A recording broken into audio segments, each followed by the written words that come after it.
والعاقبة للمتقين ولا عدوان إلا على الظالمين. أشهد أن لا إله إلا الله وحده لا شريك له، وأشهد أن محمدا عبده ورسوله.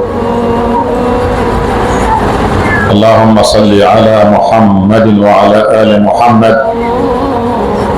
وبارك على محمد وعلى آل محمد كما صليت على إبراهيم وعلى آل إبراهيم إنك حميد مجيد. اللهم ارض عن أبي بكر وعمر وعثمان وعلي وعلى سائر الصحابة رسول الله. أما بعد عباد الله، موضوع خطبتنا اليوم كلمة الفتنة ومعناها لغة واصطلاحا، وما يكفر من الذنوب، وما يقول عند المصيبة وفضلها. وفقني الله وإياكم، وأسأل الله المولى عز وجل أن يرزقنا الإخلاص في النية والسداد في القول والعمل. أولا، حياة المؤمن لا تكون إلا بالابتلاء، ولا يكون للابتلاء لذة إلا بالصبر، ولا يكون الصبر تاما إلا بالرضا.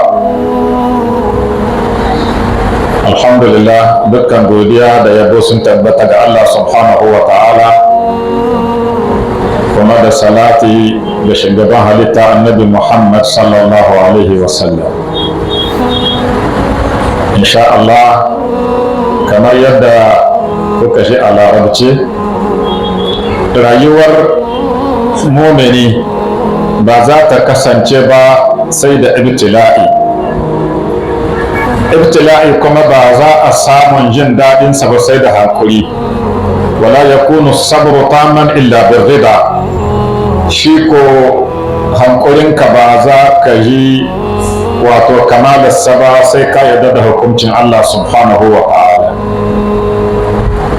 Ya uwa musulmi, lil jannati urusun mahruha qahrun nafsi. Muna roƙon Allah subhanahu wa ta'ala, Allah ka samu cikin masu haƙuri. Masu haƙuri su ne Allah subhanahu wa ta'ala yake cewa za su shiga aljanna ba tare da hisabi ba. Cikin aljanna akwai ni'imomi masu yawa. Cikin ni'imar aljanna akwai matan hurul ain. Waɗannan amare na aljanna mahruha, sadakin su qahrun nafsi, shine karin jayi sauranka, ka tilasta ma ranka abinda ba ta so na ibada,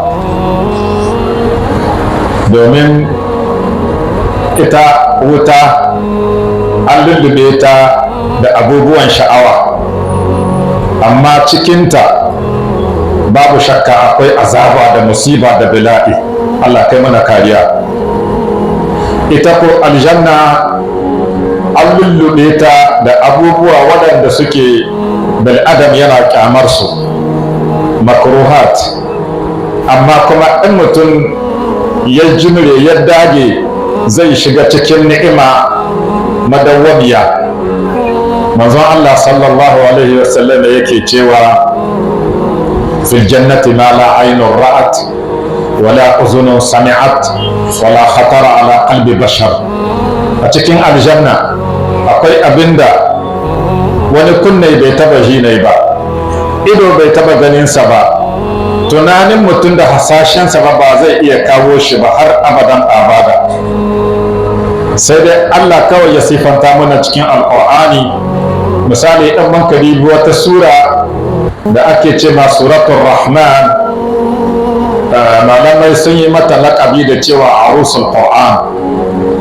A amarya ta alqur'ani ita suratul rahman ayat ta 58 Allah yana siffanta muna matan aljanna inda Allah subhanahu wa ta'ala yake cewa كأنهن الياقوت والمرجان إن كبيبي لؤلؤ da marjan haka Allah ya sifanta muna matan aljanna yadda suke haske da kuma walƙiya da tsada. Ayat ta 70 Allah ya ce fihinna khairatun hisan, akwai salihan mata cikin aljanna bel aka ce hisanun masu tarin kyawu. Sa'an nan kuma an ka koma an ka ci gaba